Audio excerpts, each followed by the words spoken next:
வணக்கம். நான் சர்வதேச சட்டம் உரிமைகள் மற்றும் மனிதநீதி சபை அமைப்போட மாவட்ட தலைவருங்க, கோவை மாவட்ட தலைவர்.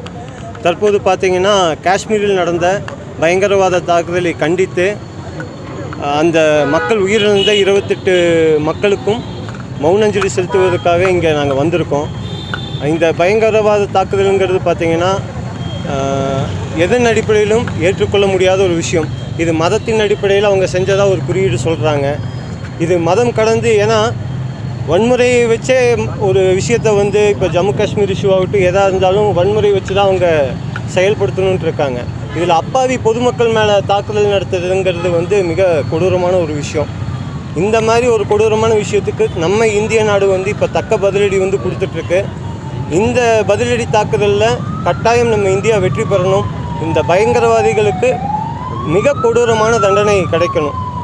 அப்போ தான் இந்த உயிரிழந்த மக்களுக்கு ஒரு நல்ல ஒரு தீர்ப்பாக இருக்கும்.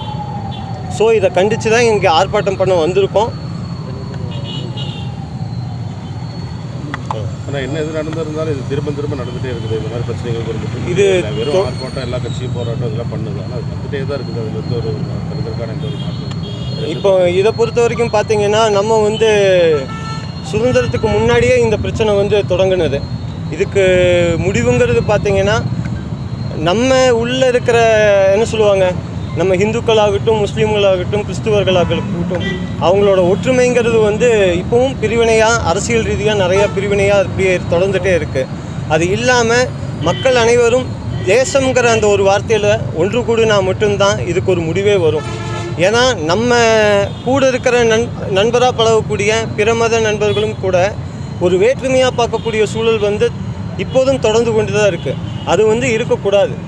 அதை ஒற்றுமையை நம்ம கொண்டு வரணும்னு சொன்னால் நம்ம தேசத்தை முன்னிலைப்படுத்தணும். இந்தியர்கள் அப்படிங்கிற அந்த வார்த்தையை முன்னிலைப்படுத்தினா மட்டும்தான் இந்த பிரிவினைவாதம், இந்த கொடூர தாக்குதல் எல்லாமே முற்றிலும் குறையும்.